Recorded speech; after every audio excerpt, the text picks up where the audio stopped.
banget loh punya keluarga yang kompak, solid, dan bisa ngomongin apapun tanpa ragu. Ini papa aku. Pak, lagi apa sih? Lagi baca buku dari Ade. Nanti kita bahas di meja makan ya, Pak. Nah, ini mama aku. Halo, Mama lagi masak nih. Dek, lagi video call sama siapa sih? Ini vlog mama, bukan video call. Oh, hai. Kalau yang ini kakak aku. Baru pulang liburan dia. Hasil nabung berapa tahun, Kak? 3 tahun. Yeay. Oleh-olehnya mana? Nih, buku tips menabung untuk liburan. Oke, itu tadi keluarga aku guys. Keluarga 4.0. Berkumpul, berinteraksi, berdaya, peduli, dan senang berbagi. Itulah kami. Semoga keluarga kamu juga sangat ini ya. Bye. Oh iya lupa guys. Pesan ini disampaikan oleh Ayah, ibu, kalian pasti gemas dengan suara dan wajahku. Kalian pasti ingin foto dan videoku beredar di medsos kan? Banyak komen, banyak likes. Bukan itu yang aku mau. Keinginanku tumbuh besar, kuat dan cerdas. Tapi itu bisa gagal kalau aku stunting. Stunting adalah kondisi bayi berusia 2 tahun yang kurang gizi hingga kecerdasan rendah dan mudah sakit-sakitan. Aku gak mau stunting. Makanya, ayah, ibu, bantu aku. Segera ke Bina Keluarga Balita terdekat, cari tahu tentang pengasuhan 1000 hari pertama kehidupan. Ayah, ibu, pesan ini disampaikan oleh BKKBN. BKKBN, berencana itu keren. Ya, Assalamualaikum. Selamat sore pendengar Kandaka. Jumpa lagi di kesempatan sore hari ini. Kita akan talkshow bersama narasumber kita. Dan kita akan bincang-bincang terkait sosialisasi penguatan PK dan kelompok sasaran Bangga Kencana bersama Mitra Kerja tahun 2021 melalui Kampung KB. Ya, pendengar Kandaka di 100,8 Kandaka FM, dan seperti sejak awal diresmikan dan dicanangkan oleh Presiden Joko Widodo pada tanggal 14 Januari 2016 di Kampung KB Jenawi, Desa Mertasinga, Kecamatan Gunung Jati, Kabupaten Cirebon. Kampung KB yang semula bermakna kampung keluarga berencana bertransformasi menjadi kampung keluarga berkualitas untuk bisa menyesuaikan dan memenuhi kebutuhan program di lapangan. Dan hal ini sejalan dengan semangat rebranding yang dilaksanakan BKKBN yang mengusung program Bangga Kencana atau pembangunan keluarga kependudukan dan keluarga berencana yang menyesuaikan segmentasi sasarannya ke kalangan remaja baik milenial dan zilenial. Nah, seperti yang kita ketahui bahwa Mitra Kerja Strategis BKKBN adalah Komisi 9 DPR RI yang sesuai tugasnya adalah melaksanakan fungsi legislasi, anggaran, dan pengawasan terhadap pelaksanaan tugas pemerintah. Dan dalam hal ini yang dilaksanakan oleh BKKBN adalah program Kampung Keluarga yang Berkualitas. Nah, di kesempatan sore hari ini saya akan langsung tentu saja menyampaikan informasi kepada Anda terkait dengan tentu saja sosialisasi yang akan kita laksanakan di sore hari ini. Langsung saya akan menyapa Ibu Haja Ledia Hanifah Amalia SSI MPCT ya. Assalamualaikum, selamat sore Ibu. Waalaikumsalam warahmatullahi wabarakatuh. Damang Teh Asri. Oke, iya, alhamdulillah. Upami urang Bandung mah pangesto. Iya, dan selain itu ada juga dari BKKBN Jabar Bapak Irfan Indriastono SSMSI. Assalamualaikum, selamat sore Bapak Irfan. Waalaikumsalam warahmatullahi wabarakatuh. Selamat sore, Iya. Teh Asri, Bu Ledia yang saya hormati, dan para pendengar Kandaga ya. Iya. Sore Mudah-mudahan sehat untuk kita semua. Pendengar Kandaga, sekali lagi kita akan berbincang terkait sosialisasi penguatan PK dan kelompok sasaran Bangga Kencana bersama Mitra Kerja tahun 2021 melalui Kampung KB. Pak Irfan nih, mungkin Bapak bisa menjelaskan tentang kampung keluarga berkualitas seperti apa dan sejarah pembentukannya. Silakan Pak. Ya, terima kasih Teh Asri. Bicara Kampung KB yang tadi sudah disampaikan awalnya adalah Kampung Keluarga Berencana, sekarang berubah ya namanya, menyesuaikan menjadi Kampung Keluarga Berkualitas. Izin menyampaikan mungkin definisi Kampung Keluarga Berkualitas adalah pembentukan sebuah wilayah yang dahulu diawali di tingkat RW dusun, sekarang naik sebetulnya levelnya menjadi level desa kelurahan dengan kriteria tertentu jelas, di mana terdapat keterpaduan program Bangga Kencana, yaitu Bangga Kencana itu kepanjangan ya Teh Asri ya. Jadi pembangunan keluarga, kependudukan dan keluarga berencana, dan pembangunan sektor lainnya dalam upaya meningkatkan kualitas hidup keluarga dan masyarakat yang ada di dalamnya. Atau secara sederhana bisa dipahami bahwa Kampung KB adalah miniatur intervensi program pembangunan di satuan wilayah terkecil. Sekarang wilayah satuan terkecilnya adalah di tingkat desa kelurahan. Kampung KB setelah dicanangkan oleh Pak Presiden gitu ya, Pak Jokowi, tadi sudah juga disampaikan di pengantar pembuka sosialisasi kita pada sore hari ini, merupakan program orisinil nih dari Jawa Barat Teh Asri Bu Ledia. Jadi ini berasal berinisiasi dari Jawa Barat, dicanangkan secara nasional dan menjadi program nasional. Artinya bahwa sekarang terdapat Kampung KB di seluruh wilayah di negeri ini ya, dari mulai Sabang sampai Merauke itu ada sekarang Kampung KB. Kampung KB juga menjadi salah satu model pembangunan wilayah dalam bentuk pemberdayaan masyarakat yang terintegrasi, melibatkan seluruh dinas dan stakeholder atau sektor terkait di dalamnya, meningkatkan peran aktif dan peran serta masyarakat secara menyeluruh dan berkelanjutan. Nah itu sedikit ya mengulas tentang definisi apa sih sebetulnya Kampung KB yang akan jadi pembahasan diskusi kita atau obrolan kita atau sosialisasi kita pada sore hari ini. Asri. Oke, baik. Nah kalau kita berbincang mengenai kata kampung gitu ya, kata kampung itu memang kesan yang muncul dalam pikiran kita akan tertuju pada suatu tempat yang nun jauh di sana ya Pak Irfan ya. Ya, karena memang konsepnya kan dari pinggiran waktu itu ya, jadi akronimnya menjadi kata-kata kampung keluarga berkualitas. Oke. Nah, sebelum kita ke Ibu, nah Pak Irfan nih terkait dengan Kampung KB ini sendiri. Nah, ini sebetulnya apa sih tujuan utama dibentuknya Kampung KB ini Pak Irfan? Silakan Pak. Baik ya Teh Asri, jadi sebelum bicara tujuan ya kenapa harus dibentuk Kampung KB, mungkin kami juga sedikit boleh bercerita nih bahwa sebetulnya terdapat beberapa penyesuaian ya, perubahan tentang pelaksanaan program Kampung KB di Indonesia dan khususnya di Jawa Barat gitu ya. Salah satunya adalah yang pertama bahwa Kampung KB tadi sudah disampaikan awalnya itu inisiasinya adalah Kampung Keluarga Berencana, tapi sekarang menjadi namanya Kampung Keluarga Berkualitas.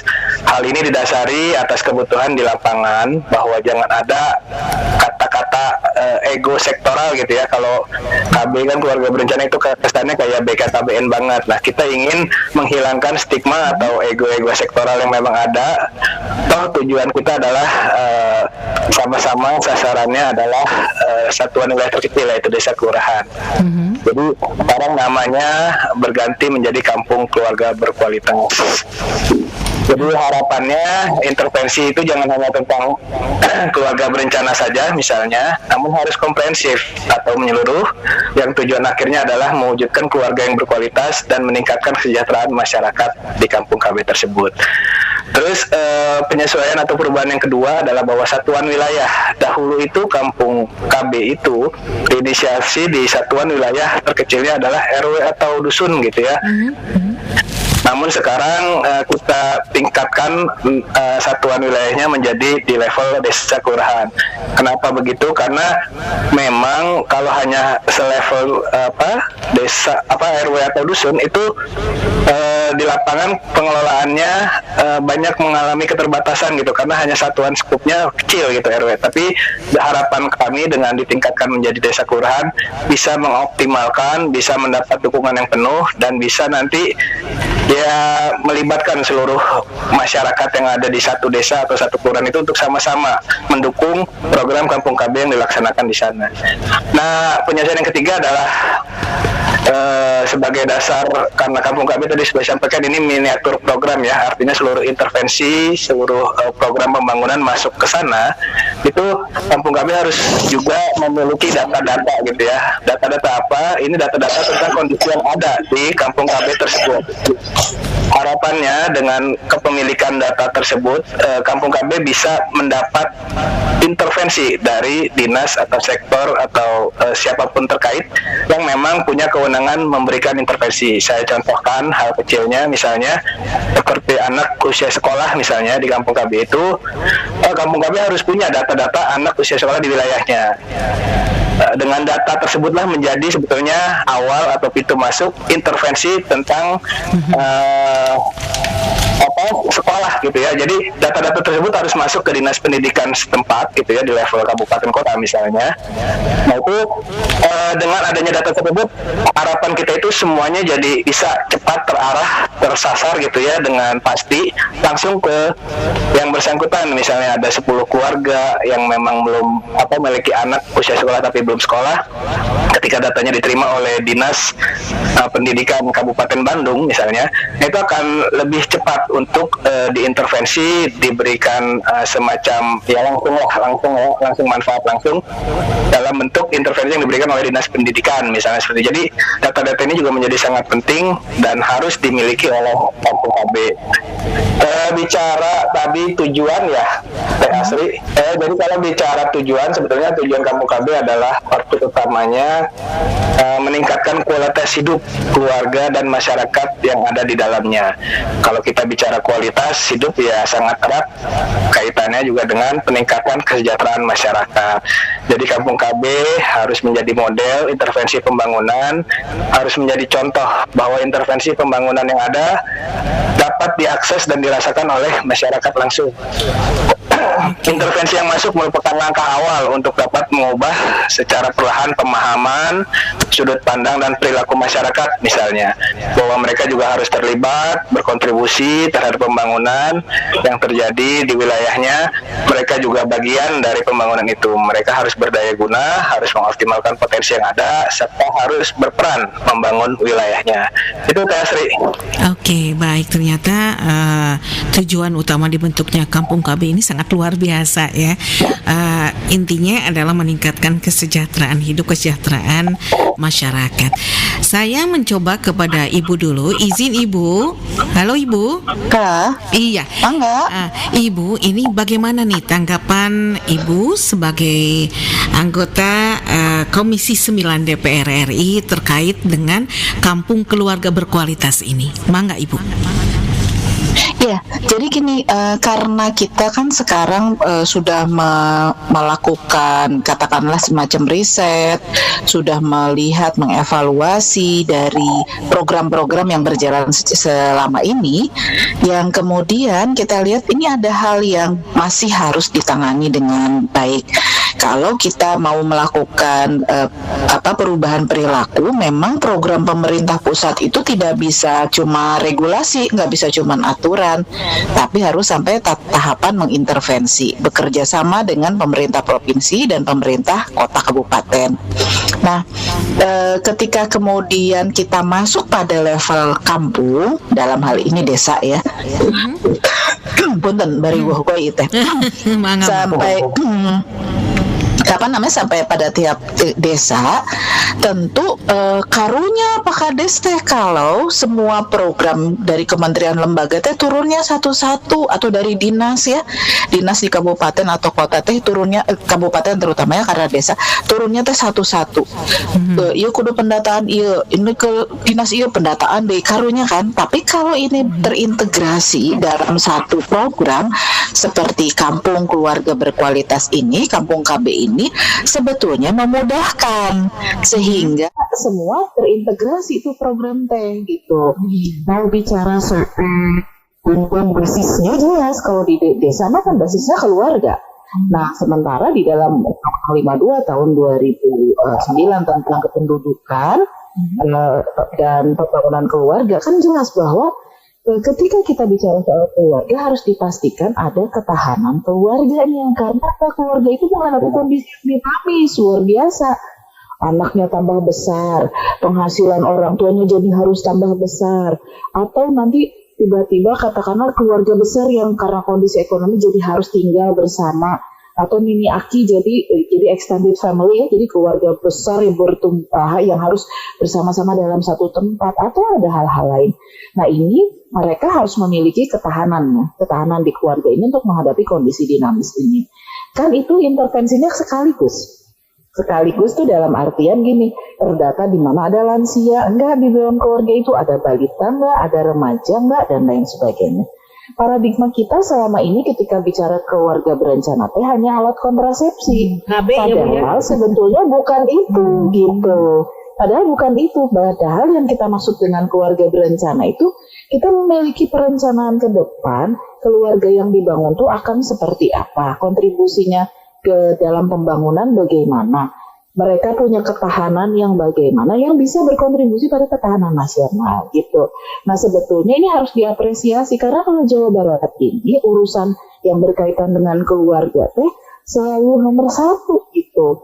Di periodenya Pak Ahmad Heriawan, Perda tentang ketahanan keluarga pertama itu dari semua provinsi kota kabupaten di Indonesia, Jawa Barat. Ayeuna Kampung KB, Kampung Keluarga Berkualitas tuh. Bayangkan betapa perhatiannya sebetulnya ya warga Jawa Barat itu terhadap keluarga, karena kita yakin kalau keluarga ini ditangani dengan baik, maka insya Allah itu kontribusi SDM-nya pada pembangunan bangsa ini jadi luar biasa. Gitu Teh Asri. Oke. Ya, kalau dikatakan oleh Ibu tadi memang benar kalau misalnya teringat Kampung KB, teringat KB itu ya ingatnya ya pasti kontrasepsi ya, Ibu ya. Iya, itu mah zaman bahula gitu ya. Zaman dahulu. Tapi kalau zaman now, zaman sekarang tidak demikian ya, Ibu ya. Iya, betul. Ya. Ibu Ledia gitu ya. Jadi memang tidak seperti itu. Diartikan itu secara luas memang seperti itu. Oke, saya balik lagi ke Pak Irfan. Pak Irfan. Iya, Pak Asri. Iya, tadi kan dikatakan bahwa ternyata kampung keluarga yang berkualitas itu, oke, ini sebetulnya merepresentasikan satuan wilayah apa? Tadi memang sedikit dibahas terkait pas waktu dicanangkan satuan wilayahnya adalah setingkat dusun atau RW. Mangga Pak Irfan. Ya, jadi tadi seperti yang kami sampaikan di awal bahwa sekarang kenapa sih disesuaikan terjadi perubahan, kenapa harus naik misalnya ke level desa kelurahan misalnya Kampung KB ini. Karena memang penyesuaian ini tadi dilakukan mengingat banyaknya keterbatasan gitu ya kalau hanya di level RW atau dusun. Jadi kebutuhan tersebut makanya saat ini naik levelnya Kampung KB itu ke tingkat desa kelurahan. Alasan yang kedua adalah bahwa karena di desa kelurahan lah sebetulnya wilayah intervensi sesungguhnya. Maksudnya bahwa pelaksanaan program Mega Kencana dan program pemerintah lainnya fokus dan lokusnya ada di desa kelurahan.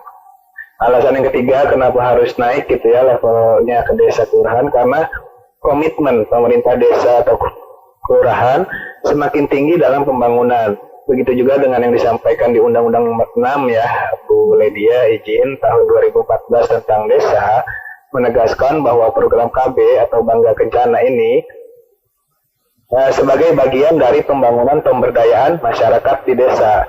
dan hal lainnya yang terakhir adalah di desa itu nanti juga bisa dimanfaatkan dan dioptimalkan alokasi dana desa yang memang untuk misalnya mendukung program Kampung KB. Baik. Ya, Sri boleh nambahin nggak? Boleh Ibu, mangga silakan. Jadi memang kenapa naik ya, karena ini sebetulnya nanti akan sangat berkaitan erat dengan mendorong supaya desa itu jadi desa mandiri. Kan sekarang mah kita kan ada dana desa. Nah, dana desa itu mula-mula cenderungannya untuk pembangunan fisik ya, irigasi lah, terus balai desa segala rupa. Atau jalan ya. Tapi harusnya kita dorong SDM harusnya. Nah, SDM tuh dari mana? Muaranya kan dari keluarga kalau SDM. Nah, ini juga sekalian Pak Irfan memberitahu ya, kebetulan saya juga anggota Badan Legislasi di DPR RI. Jadi insya Allah tahun 2022 itu akan mulai dibahas karena sudah masuk program legislasi nasional rancangan undang-undang tentang badan usaha milik desa. Nah, BUMDes ya, dua ya. Nah, kalau BUMDesnya sudah jadi pengaturannya dengan lebih baik, maka insya Allah nanti kita bisa dorong supaya mereka bisa lebih mengalokasikan. Seperti misalnya di beberapa dalam diskusi saya dengan kepala desa Cibiruwetan misalnya di Cileunyi, mereka sudah termasuk ya dari BUMDesnya itu penanganan gizi gitu, penanganan gizi keluarga mencegah stunting, kan bisa jadi nyambung tuh. Apalagi kalau nanti diatur pakai undang-undang bukan cuma di Kabupaten Bandung, bukan cuma di Jawa Barat, tapi di seluruh wilayah seluruh Indonesia. Mudah-mudahan terjadi percepatan peningkatan kualitas keluarga gitu. Iya, iya benar Bu Lydia.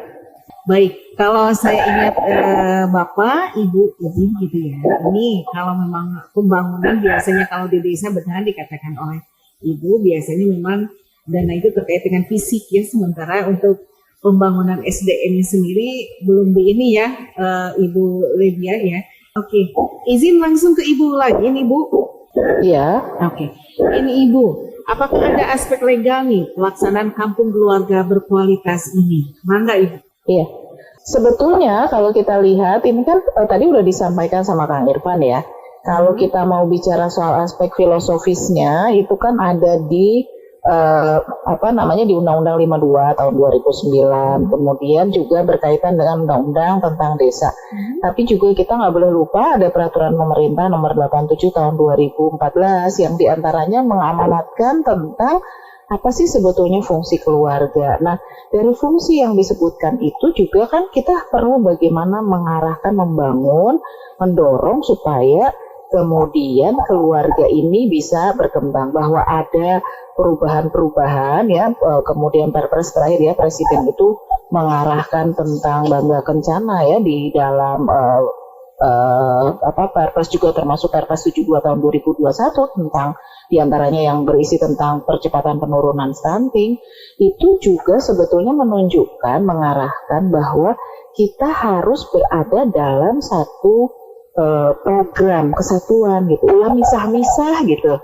Kalau kita berada dalam satu kesatuan, ini kan sebenarnya targetnya adalah bagaimana mengintegrasi keseluruhan program ini supaya bisa berjalan dengan baik. Sehingga kalau kita bisa mengintegrasikan itu kan bagus ya. Misalnya dari Kementerian Sosial ada program PKH, program Keluarga Harapan, ada keluarga berkualitas, itu semua basisnya keluarga. Tapi kalau masing-masing sendiri-sendiri, orang keriwa pasti ulnya kali itu tidak terkoordinasi. Sebetulnya ketika kemudian ada inisiasi kampung keluarga berkualitas ini, semestinya semua program yang berbasis subjeknya adalah keluarga, objeknya adalah keluarga, maka harus lewat ini, program ini jadi satu gitu. Sehingga nanti penanganannya sekaligus, tidak terpisah-pisah. Karena nanti ada banyak irisan ya ketika kita bicara soal keluarga. Ada pendidikan, tadi Kang Irfan sampaikan, soal pendidikan datanya harus masuk lewat ke dinas pendidikan. Kalau di sekolah itu namanya Dapodik, data pokok pendidikan.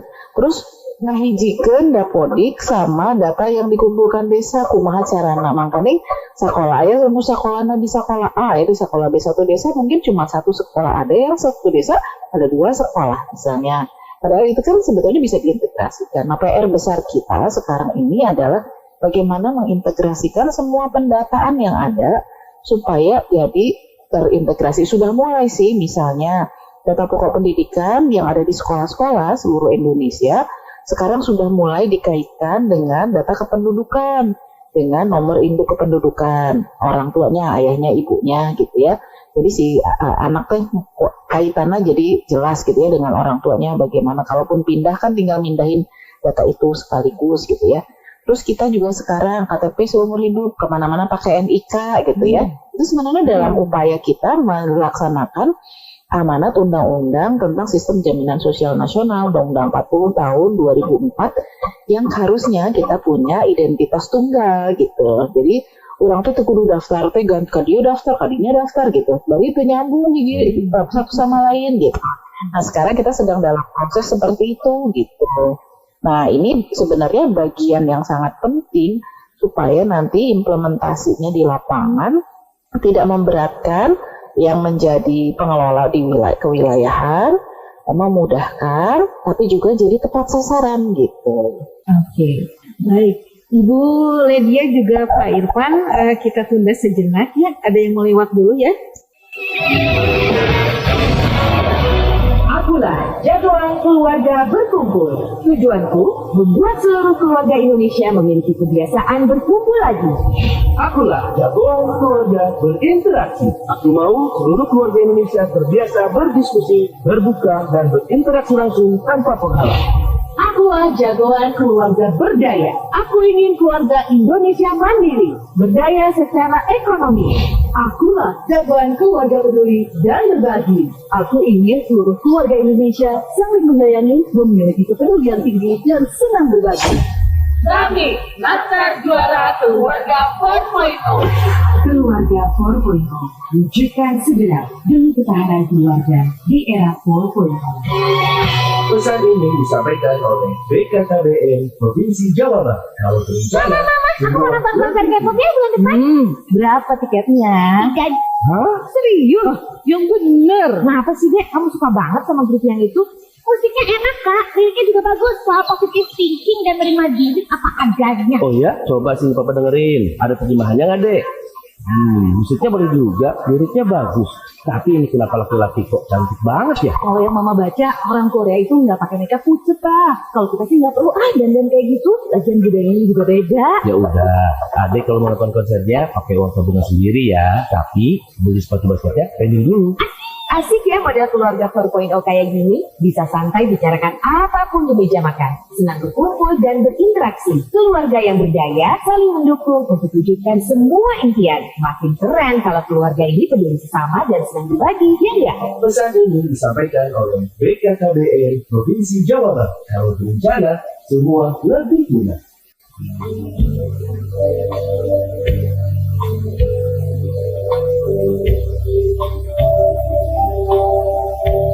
Oke, pukul 3:46 masih di 100,8 Kendaga FM. Masih bareng Asri yang menemani di sore hari ini. Kita masih bersama narasumber kita, yaitu Ibu Hajah Ledia Hanifah Amalia, selaku anggota Komisi 9 DPR RI, dan juga Bapak Irfan Indiastono, Koordinator Bidang Pengendalian Penduduk BKKBN Jawa Barat. Kita masih berbincang terkait sosialisasi penguatan PK dan sasaran Bangga Kencana bersama Mitra Kerja tahun 2021 melalui Kampung KB. Oke, kita langsung mulai lagi ya, Ibu, Bapak. Ya, mangga. Ya, Pak Sri. Nah ini saya ke Pak Irfan dulu, Pak. Oke. Ya. Iya, Pak Irfan, ini seperti sebuah wadah atau kelompok pemberdayaan masyarakat pada umumnya, Pak. Apakah kampung keluarga berkualitas juga memiliki ketentuan khusus, struktur dan kriteria klasifikasinya dalam pengelolaannya? Mangga Pak Irfan. Ya, Pak Sri. Jadi izin ya, Bu Ledia. Jadi benar Kampung KB dalam pembentukannya, dalam pencanangannya, dalam pengelolaannya itu ada kriteria tertentu gitu ya. Tadi juga karena sudah disinggung bahwa Kampung KB gimana kalau nanti wilayah kami di wilayah perkotaan misalnya tetap mengistilahkan menggunakan nama Kampung Keluarga Berkualitas, tapi ya intervensinya mungkin sedikit berbeda dengan yang dilakukan oleh di tingkat kabupaten misalnya di tingkat desa, karena kan tingkat kelurahan di kota-kota itu ada kecenderungan khusus gitu ya. Nah, jadi secara pembentukan ini juga buat info ke masyarakat yang mendengar Radio Kandaga ini, pendengarnya, bahwa Kampung KB gimana caranya misalnya masyarakat ingin membentuk Kampung KB di wilayahnya. Jadi Kampung KB itu harus terpenuhi gitu ya syarat kriteria yang diantaranya adalah bahwa wilayah tersebut adalah memang wilayah-wilayah yang memang capaian atau intervensi programnya masih sangat sedikit, masih sangat rendah gitu ya, di bawah dengan wilayah sekitar lainnya. Jadi ini yang bisa menjadi fokus intervensi pembentukan Kampung KB. Jadi contohnya yang masih minim intervensi pembangunan, masih banyak keluarga yang kurang sejahtera dan sebagainya. Ini juga menjadi pilihan untuk bisa dibentuk Kampung KB. Nah, yang kedua memang wilayah-wilayah kita menyasar mensyaratkan gitu ya, syarat wilayah-wilayah yang memang misalnya daerah pesisir, nelayan, padat penduduk, kumuh perkotaan, daerah bantaran sungai, wilayah-wilayah bantaran kereta api misalnya, daerah-daerah perbatasan yang memang jauh dari akses pembangunan misalnya, dan kawasan industri atau memang daerah-daerah atau wilayah yang memang sudah ditetapkan oleh pemerintah daerah gitu ya menjadi daerah intervensi atau daerah lokus terhadap pembangunan yang ada di wilayah tersebut. Nah, sedangkan untuk kategorinya, klasifikasinya dalam pengelolaannya Kampung KB, ini juga perlu kami sampaikan ada 4 kategori tahapan gitu ya. Jadi ada Kampung KB yang biasanya baru dibentuk itu biasanya berklasifikasi atau berkategori dasar gitu ya, memiliki tahapan dasar. Ada tahapan berkembang, mandiri, dan yang terakhir adalah Kampung KB yang berkelanjutan atau paripurna. Nah, kelompok teratas inilah yang kami harapkan itu bisa distrategikan di Kampung KB yang ada di Jawa Barat. Semuanya harapan kami mudah-mudahan bisa naik level, naik tingkatannya, naik kategorinya gitu ya, memiliki kategori yang memang sudah berkelanjutan atau paripurna. Jadi kalau bicara jumlah, ini PHSRI sekalian menambahkan ya biar informasinya menjadi lengkap. Jadi di Jawa Barat sendiri jumlahnya tercatat di data kami, di database Kampung Keluarga Berkualitas sudah sebanyak 2.588 Kampung KB yang tersebar di 27 kabupaten kota. Artinya bahwa kuantitas ini juga sudah cukup besar, sudah cukup banyak. Nah, yang menjadi perhatian kita selanjutnya adalah bagaimana caranya, tadi juga disampaikan oleh Bu Lydia ya. Jadi meningkatkan SDM-nya, meningkatkan kualitas pengelolaan dari Kampung KB yang sudah banyak tadi, yang sudah dibentuk tadi, yang sudah tersebar di Jawa Barat tadi. Jadi ya perlu pembinaan, perlu fasilitasi, perlu dukungan dari semua pihak yang terus-menerus dan berkelanjutan. Oke, baik. Ternyata cukup banyak. Itu termasuk banyak atau tidak nih Pak? Dari seluruh Jawa Barat ada 258 sedikit ya Pak ya? Saya kira ya Pak ya? Kalau bicara absolut banyak ya, karena sudah di atas 2.000. Tapi ketika itu merepresentasikan atau mewakili wilayah desa kelurahan yang ada di Jawa Barat, yang jumlahnya kurang lebih ada 5.900, itu ternyata kurang lebihnya baru sekitar 50%-nya saja gitu Pak. Baik Pak, jadi ada 2.588 kampung KB yang tersebar di Jawa Barat ya Pak Irfan ya? Ya, saya benar. Oke. Baik, saya coba ke Ibu dulu ya Pak Irfan ya. Iya. Oke. Ya, Ibu izin Ibu. Ini terkait dengan output yang diharapkan dari keberadaan Kampung Keluarga Berkualitas ini apa? Kita kan berharap karena gini, sel-sel terkecil dari masyarakat, struktur sosial masyarakat kita itu kan adalah keluarga. Nah, keluarga ini harus bisa tumbuh berkembang meskipun basis dalam pembangunan kita belum mengharus utamakan keluarga ya. Itu harus diakui bahwa kita belum mengharus utamakan keluarga dalam pembangunan kita. Tapi kita sudah memulai, artinya kita sudah mulai mempersiapkan keluarga-keluarga kita. Basisnya kenapa keluarga? Karena kan di dalam keluarga itu nanti ada fungsi saling ya, saling mendukung, saling mendorong, saling berkembang dan lain sebagainya. Jadi bagaimanapun kita perlu menciptakan keluarga ini sebagai tempat kembali yang nyaman. Begitu ini terbangun, kampung keluarga berkualitas ini terbangun dengan cukup banyak, katakanlah ini sudah 50% dengan peningkatan kualitas yang baik. Dari tingkat tahapan dasar berkembang mandiri jadi paripurna, katakanlah sampai mandiri aja, itu sudah memberikan kontribusi yang sangat besar kepada pembangunan di Jawa Barat. Jadi yang kita harapkan dengan adanya kampung KB ini, kita bisa memberikan kontribusi pertama untuk SDM, penyediaan SDM yang berkualitas karena sudah disiapkan dari keluarga, nanti kemudian dibantu oleh sekolah dan lingkungan. Yang kedua, kita sudah mempersiapkan kondisi ekonomi masyarakat berbasis keluarga. Yang ketiga, kita juga sudah mulai mempersiapkan pembangunan berkelanjutan yang dimulai dari keluarga. Sehingga nanti ketika kemudian ada sejumlah program pembangunan dari pemerintah pusat atau dari pemerintah provinsi, itu bisa diselaraskan dengan program pembangunan berkelanjutan tadi yang sudah disiapkan dari kita memulai dari ukuran yang lebih kecil. Karena pembangunan itu kan nggak cuma top down, harus juga bottom up. Nah ini adalah satu pola bottom up yang dibangun, yang ini sebutnya inisiasi baik gitu ya, yang dimulai dari bawah yang kemudian nanti akan bergerak semua. Sehingga memandirikan masyarakat, memandirikan apalagi dengan pemberdayaan ya, memandirikan masyarakat, memandirikan keluarga, dan itu nanti akan memberikan dorongan kepada kampung di sekitarnya untuk juga berkembang. Kecenderungan masyarakat kita kan meniru yang baik itu kan jauh lebih mudah daripada mereka memulai dari nol. Kalau kita mulai dari nol gini, ya kita bikin kampung-kampung kudu kumaha gitu kan, masih pada bingung-bingung. Tapi kalau sudah ada contoh, itu akan mempermudah gitu.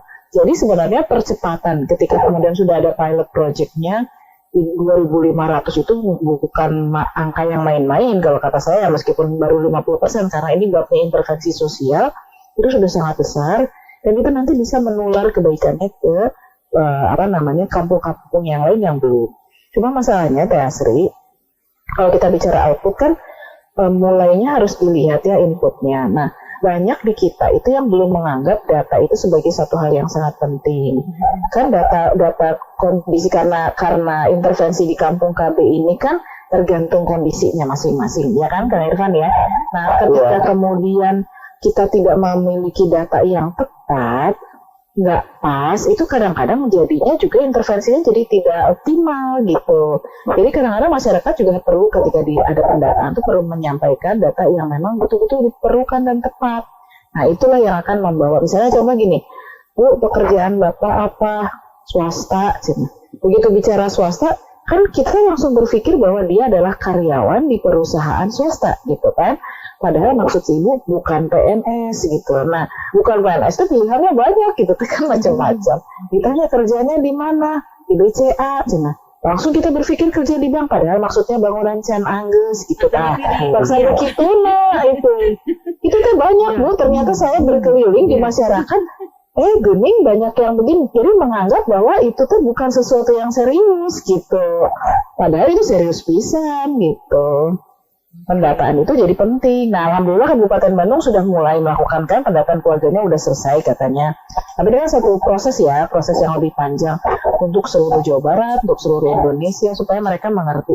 Karena orang berpikir kalau pendataan itu cuma untuk dapat bantuan, ada saya mah para kebagian bantuan, bukan itu. Bantuan itu kan nggak harus bantuan sosial ya, tapi justru bantuan intervensi tadi untuk perbaikan kualitas keluarganya itu bantuan juga gitu sebetulnya.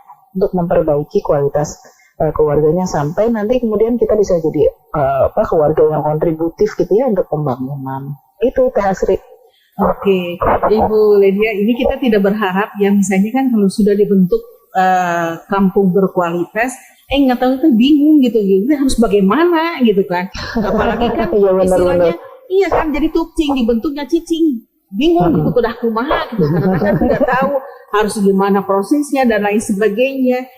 Dan harus berkembang. Kalau ibu katakan itu yang namanya tadi kampung berkualitas mandiri itu alhamdulillah sudah ini gitu ya.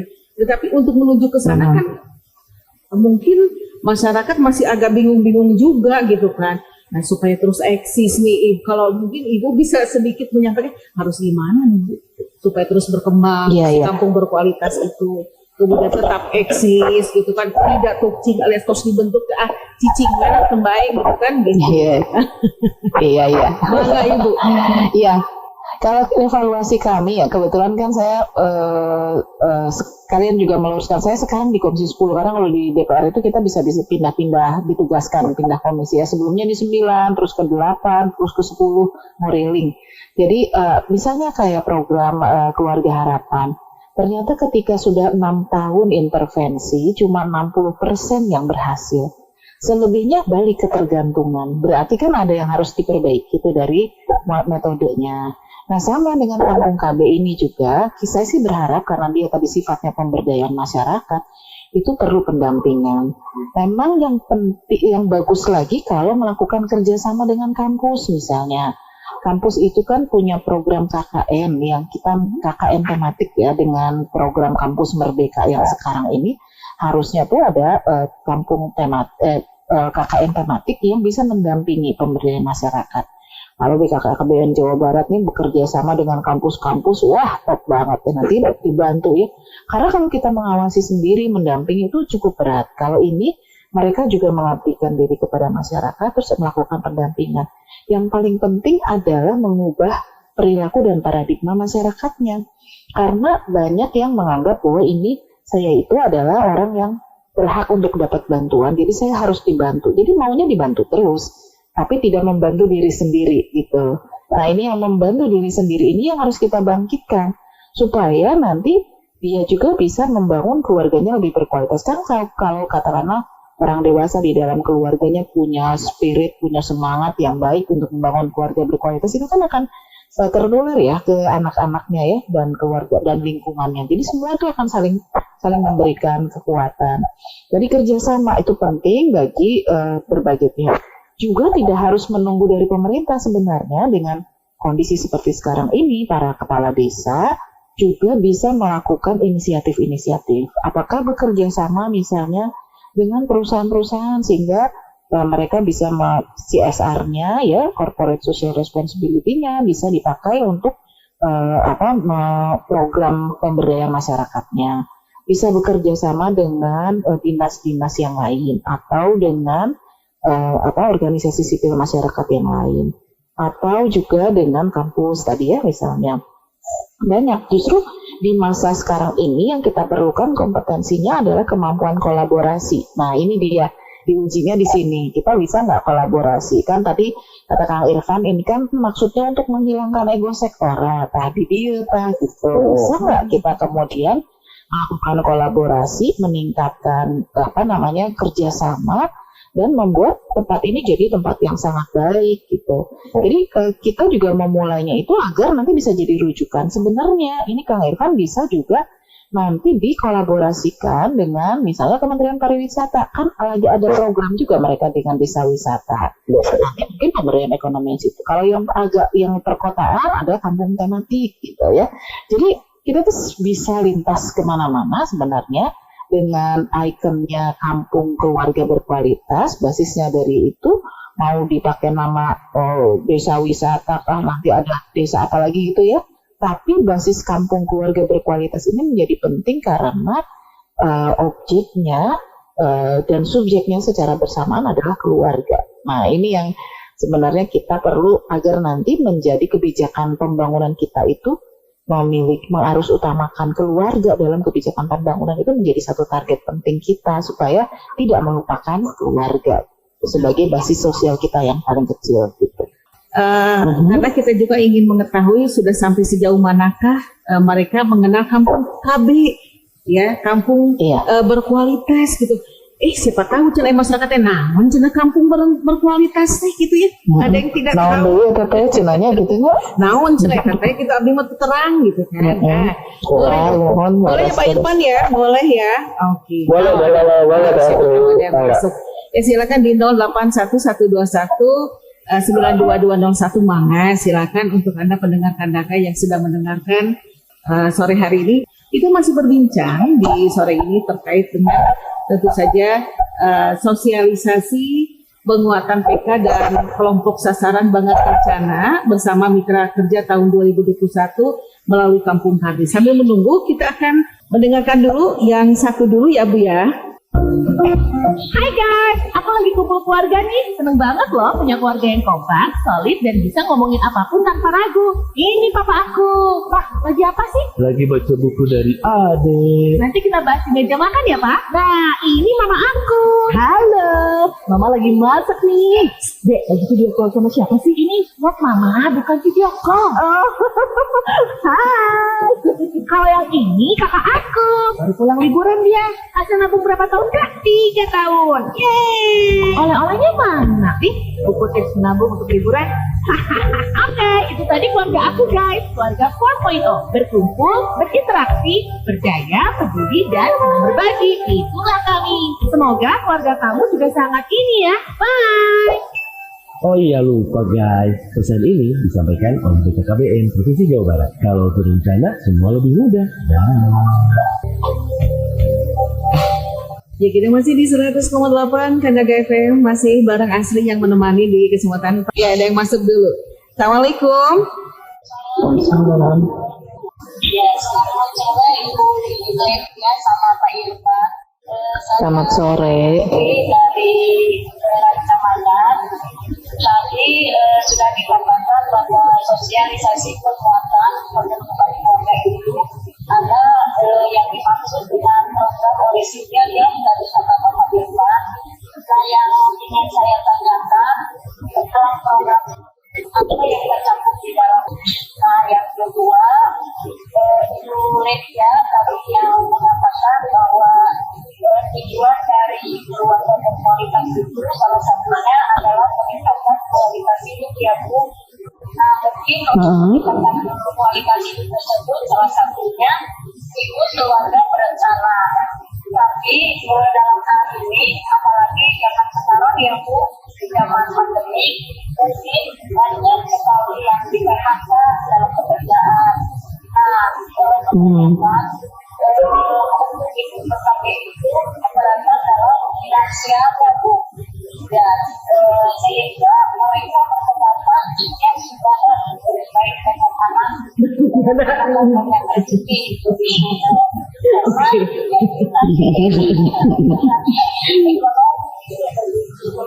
mengikuti program keluarga berencana itu.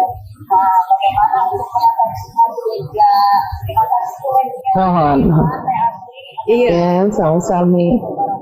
Waalaikumsalam warahmatullahi wabarakatuh. Waalaikumsalam warahmatullahi wabarakatuh. Nuhun, ini pertanyaannya untuk Pak Irfan sama Ibu. Ini katanya melalui program apa yang ini? Oke. Mangga yang tercakup di program tersebut. Mangga Pak Irfan. Jadi tadi kalau kami dengar bahwa sebenarnya mempertanyakan program orisinilnya apa sih katanya yang dari Jawa Barat. Jadi Ibu terima kasih tadi sudah ini ya bertanya, sudah berkontribusi nih dalam kegiatan sosialisasi ini gitu ya. Jadi program orisinilnya tadi Bu, program Kampung Keluarga Berkualitas, yang tujuannya tadi sudah disampaikan berulang kali mungkin oleh kami dan oleh Bu Lydia bahwa meningkatkan kualitas masyarakat dan keluarga yang ada di dalamnya gitu ya di Kampung KB tersebut.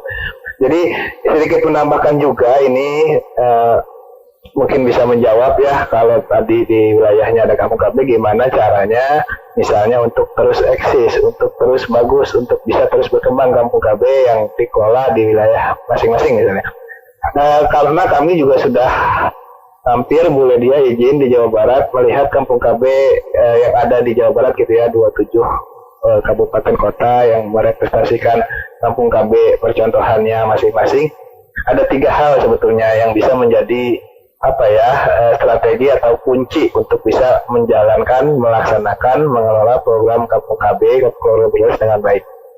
Yang pertama, ini bisa kami sampaikan bahwa yang pertama adalah dukungan dari yang punya wilayah, nih Bu Ledia, Teh Asri, dan tadi Ibu siapa yang nanya ya. Nah itu terkait juga dengan komitmen dukungan dari yang punya wilayah tadi, bisa Pak Lurah, bisa Pak Kepala Desa gitu ya. Dan ini dukungannya yang dimaksud adalah dukungan komitmen, dukungan regulasi, sampai dengan nanti akhirnya mungkin ke dukungan pembiayaan. Nah, kata kunci yang kedua adalah para pengurus atau Pokja Kampung KB gitu ya, yang mengelola Kampung KB di wilayahnya masing-masing. Ini harus dapat menginisiasi dan menetapkan sebuah produk atau program unggulan inovasi yang bisa dikelola dan menjadi usaha produktif keluarga. Karena tadi ketika bicara peningkatan kualitas, ya pasti tidak terlepas juga dari kesejahteraan masyarakat yang di dalamnya. Bicara kesejahteraan ya tidak terlepas juga dari harus ada langkah konkret berupa aktivitas ekonomi gitu, misalnya jual beli. Dan ini yang harus dikembangkan oleh Kampung KB. Jadi mereka harus punya produk, program atau apapun namanya. Seperti tadi disampaikan, ada Kampung KB bertema wisata, Kampung KB yang memang berkembang karena mengelola budidaya atau kerajinan tangan dan sebagainya, makanan ringan. Itu bisa dikembangkan oleh masing-masing Kampung KB. Nah, hal inilah yang tadi seperti disampaikan Bu Ledia, bahwa sebetulnya intervensi ini adalah pintu awal ya.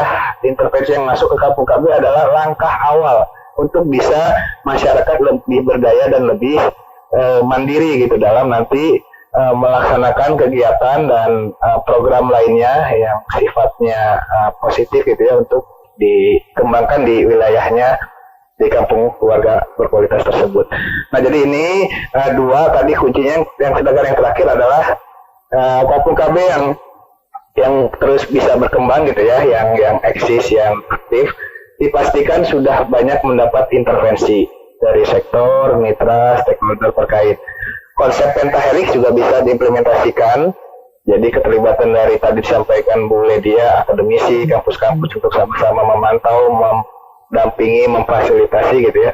Dari sektor swasta juga CSR dalam hal ini juga bisa.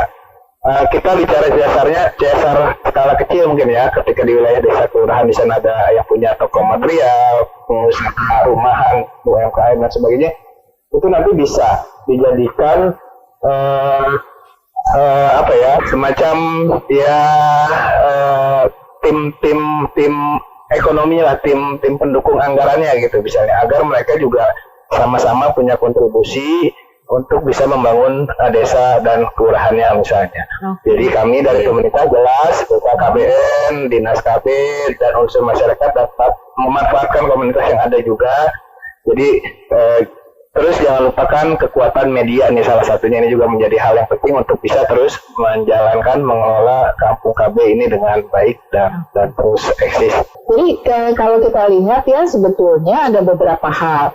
Ketika kita menginisiasi Kampung KB ini kan kita memulainya dengan asumsi bahwa nggak ada pandemi gitu ya. Terus ternyata sekarang ada pandemi.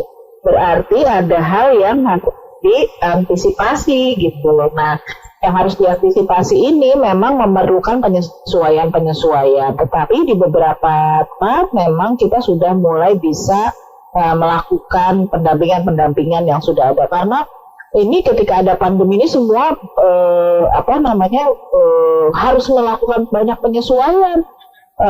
penyesuaian terutama dalam program-program yang kira-kira paling tepat apa, dan karena tidak bisa diprediksi selesainya kapan. Nah, di antaranya ketika kemudian kan Pak Gubernur juga pernah bilang tuh, katanya kalau di kita ternyata begitu disuruh di rumah saja, ternyata akhirnya peningkatan jumlah kehamilan katanya kan ya. Jadi nah ini jadi bagian yang juga perlu difikirkan bersama. Ketika kemudian hamil ya insya Allah itu bagiannya sudah ada rezekinya gitu si anaknya. Bagaimana kemudian kita mengupayakan kualitasnya, itu yang jadi harus perbincangan di dalam keluarga itu, bagaimana kemudian mengantisipasinya. Nah, program Kampung KB ini sebetulnya ketika kita sudah bicara sampai pada tahapan pemberdayaan ekonomi, bisa mendorong agar mengatasi persoalan tadi yang di PHK, yang berhenti gitu ya, memulai dari usaha-usaha baru. Nah, banyak sekali program yang memulai usaha-usaha baru yang berbasis keluarga yang sudah juga dilakukan. Seperti misalnya ada soal ekonomi kreatif di UMKM, kemudian juga di koperasi ya, itu sudah mulai banyak melakukan satu terobosan-terobosan untuk mengantisipasi kondisi ekonomi yang terkendala ya dengan COVID-19 ini. Terakhir nih, apa yang perlu Ibu sampaikan? Silakan. Iya, ini ada satu program terobosan yang bagus yang bisa mengintegrasi semua program-program pemerintah pusat, provinsi, kabupaten kota yang bisa kemudian kita manfaatkan sebesar-besarnya. Nah, bagaimanapun juga ketika kita meyakini bahwa keluarga berkualitas itu dan memiliki ketahanan yang baik akan memberikan kontribusi besar bagi ketahanan nasional, maka mari kita sama-sama memulainya dari keluarga. Mudah-mudahan keluarga yang baik akan mengokohkan negara Republik Indonesia ini menjadi lebih baik lagi. Saya ke Pak Irfan, mungkin ada yang perlu disampaikan, mangga Pak Irfan. Iya, terima kasih. Jadi terakhir kami sampaikan bahwa tantangan bagi masyarakat saat ini sangat kompleks ya, Bu Lydia. Jadi perlu upaya percepatan dan lebih ekstra yang harus dilakukan sehingga memiliki daya ungkit yang nyata bagi masyarakat. Pemerintah dengan program pemulihan ekonominya juga bisa disinergikan tadi ya dengan pengelolaan sumber daya lokal di Kampung KB misalnya. Optimalisasi BUMDes dapat mendukung penuh terhadap produk atau program inovasi unggulan yang menjadi output dari pemberdayaan masyarakat di Kampung KB. Perlu dukungan yang tak henti dari semua pihak, seluruh sektor dan segenap masyarakat yang terlibat di dalamnya. Perlu pengembangan diri juga yang terus-menerus, terus belajar, terus mengupdate informasi sehingga bisa bermanfaat bagi kita semua. Mungkin itu Teh Asri penutup dari kami. Baik. Ibu, terima kasih Ibu sudah hadir meskipun sama-sama. Lewat mungkin. Boleh dua, turun, salam kenal. Sama-sama, semua Kak Irfan. Mudah-mudahan sehat semua ya. Amin ya Allah ya. Baik, ya, baik, terima kasih untuk Ibu Hajah Lydia Hanifah Amalia SSI MCT, anggota Komisi 9 DPR RI, juga Pak Irfan Indi Astono SSMSI, Koordinator Bidang Pengendalian Penduduk BKKBN Jawa Barat. Kita tunggu lagi edisi ketiga ya. Ini kan baru edisi kedua. Ya, Oke. Hatur nuhun, terima kasih sekali lagi. Sampai jumpa di lain kesempatan. Selamat sore buat semuanya dan jaga kesehatan. Oke, selamat sore. Wassalamualaikum warahmatullahi wabarakatuh.